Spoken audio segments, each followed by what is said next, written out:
Hi everyone, this is Isa Teese. Today we're going to talk about something really interesting. In fact, did the title of this, How to Control Others, intrigue you a little bit? Does it shock you a little bit? Because most of you have been listening to me for a while, you know that I'm really about non-resistance and not controlling and all of that kind of stuff. But I really liked this title because what it does is it gives you an opportunity, and when I say you, I'm really speaking about your ego and your personality.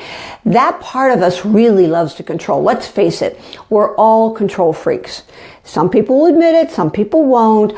But to some degree, everyone is wanting to control everything and everyone because that's a deep survival mechanism that comes with the package of humanism. It's what the ego does, it's what the personality does, and you know that I kind of use them interchangeably, although they're not exactly the same thing. But for the purpose of where we're speaking today, we're going to just say that. So here we have a personality, an ego that loves to control. So immediately when you say, how can I control somebody? How cool is that? Then they're usually pretty perked up. Although for those of you that are very spiritually oriented and say, oh, I'm not interested in controlling anyone, maybe you and your core does not. Of course it doesn't. But that personality still has a little bit of something there where we like to feel safe, and control relates to safety. It's that survival thing again. So there's one simple thing that you can do.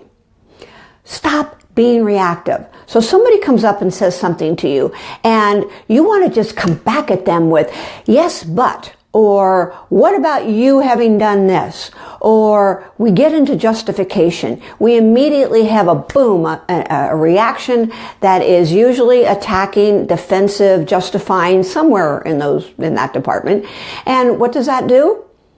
It engages the battle. Yes! We now have somebody to spar with. The egos are at it. They're enjoying themselves because it kind of gives you a little adrenaline rush and makes you feel like, you know, you're alive and you're not feeling like your life is just like really boring. Instead, we have this trauma thing going on, and that adrenaline helps us feel like we've got purpose.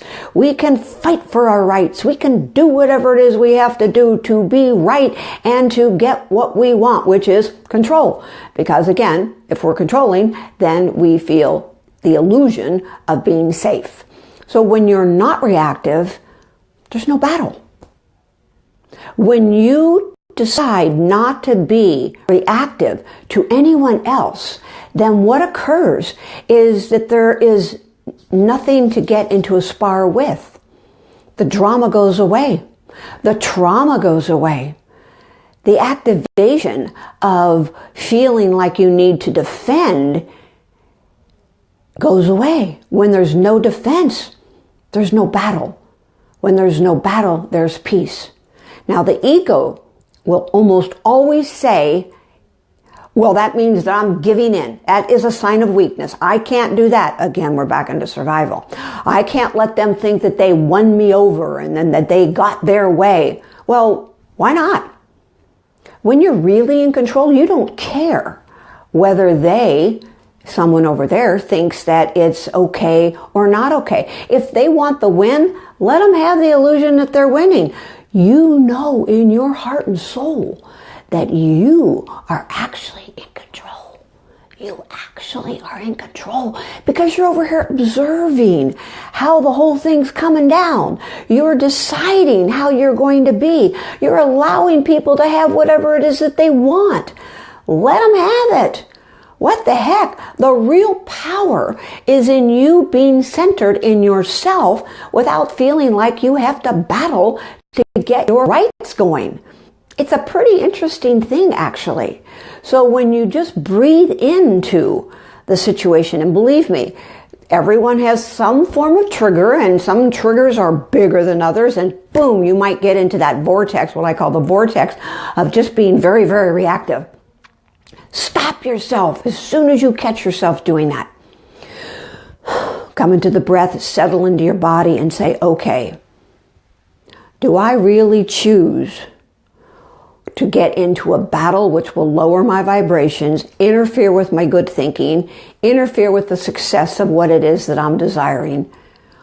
Or am I going to just be okay with them having their thoughts? Because I will tell you, that's where the power is.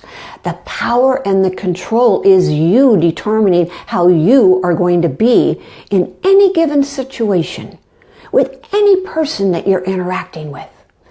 So when you handle it this way, what you find is that people will just back down. It's pretty amazing. And there might be that part of you that says, yes, but they're right. I'm letting them think they're right. Well, look inside and look at that ego piece. So what? Let them have it. I'm going to repeat that because it's important that you recognize that the resistance to someone being in a place where they think they won is going to cause you to lose. Hear me when I say that, because it doesn't give you what it is you're looking for, which ultimately is to feel good and peaceful and centered and loving. And even when you think you don't want to be loving because you're angry, you really do, because that's what's in our core. That's who we are. So I don't care if you're in business, if you're with your family, with your children, with an ex or whomever.